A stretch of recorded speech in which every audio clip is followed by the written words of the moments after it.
Cowboys owner Jerry Jones, the center of the sports world today, and not in a good way after going off in his weekly radio hit on 105.3 The Fan. Clearly frustrated with his team's 47-9 loss on Sunday against the Lions and looking like they are miles away from bona fide contention.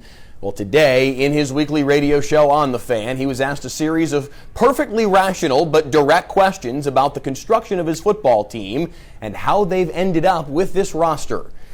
He didn't take kindly to it.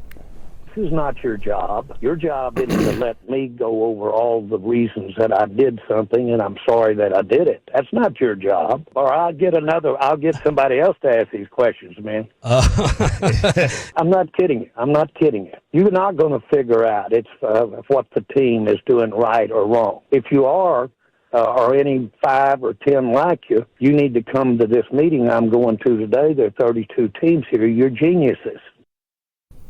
For him to say that, get a laugh, and then double down and make it clear, yes, that was a threat, that is petulant behavior from an 82-year-old man who isn't getting his way. It is absolutely their job to ask you hard questions, Jerry, and credit to Sean and RJ and Bobby Belt for not backing down in the face of that, because we know Jerry isn't kidding. He's done this before in the 90s with Dale Hansen and Brad Sham. He probably could get them fired. He shouldn't. They did nothing wrong, and he's showing himself to be a fundamentally small person to threaten such a thing, but he probably could. He can't fire the rest of us, though, and until his team starts winning more games, the questions will all sound the same. I'm sorry, but I'm just bothered by the Jordan Chiles story, because really, the whole point of this is to get it right, and if we can't do that, then what are we doing? Chiles competed in the gymnastics floor routine earlier this week, a terrific routine that had her in contention for the medal stand.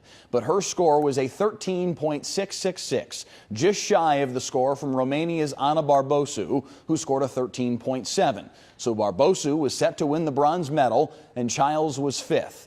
But Chiles' coach with Team USA submitted an appeal saying that Chiles' difficulty score should have been a 1/10 of a point higher. The judges reviewed and said yes, Chiles' difficulty should have been set higher, giving her the extra 1/10 of a point, moving her score to 13.766, and awarding Chiles the bronze medal. The emotions of a confusing but exhilarating few moments cascading forth from Chiles as she celebrated a surprise bronze medal.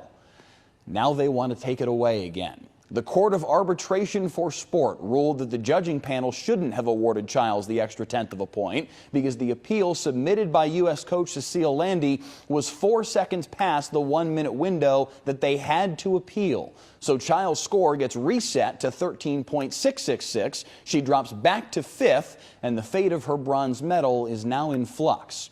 Now, I understand the idea that there has to be a reasonable window to challenge a call. We see this in football. If you don't challenge the call before the offense snaps the ball for the next play, you're out of luck. But there's a quirk here. All the other gymnasts have until the next gymnast score is shown, usually 3 to 4 minutes, to make their appeal.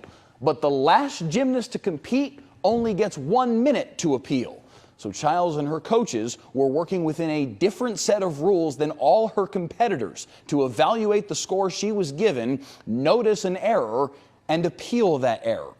The point of reviews like this in any sport is to get it right. These athletes work tirelessly to be at their absolute best, and especially for these Olympians, their opportunity is fleeting. You have to get the scoring correct. They didn't at first, then they corrected their error. Now, because of 4 seconds past an arbitrary deadline that is vastly different than the time frame her opponents had, Jordan Chiles' Olympic medal is in jeopardy. Maybe the judges should just have gotten the score right the first time.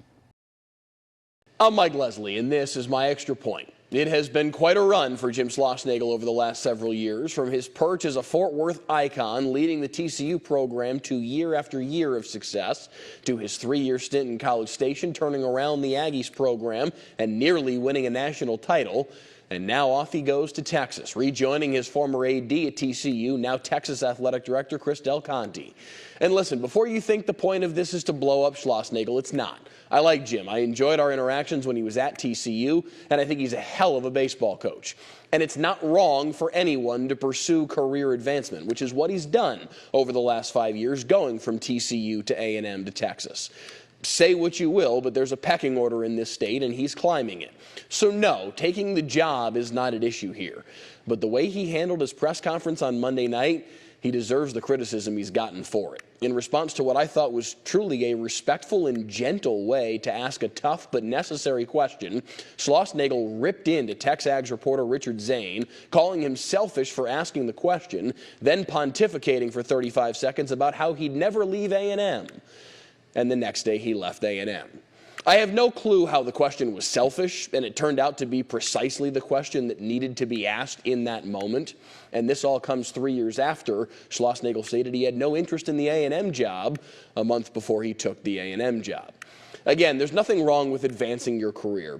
But Jim, if you ever get courted for another job while you're at Texas, don't say you're not going to take the job unless you're not going to take the job.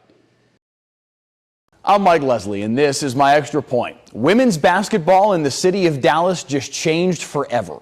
The Dallas Wings won the first overall pick in the 2025 WNBA draft on Sunday, which means the Wings just won the Paige Bueckers sweepstakes. If you're not familiar with Paige Bueckers, you should be. You no doubt know the name Caitlin Clark.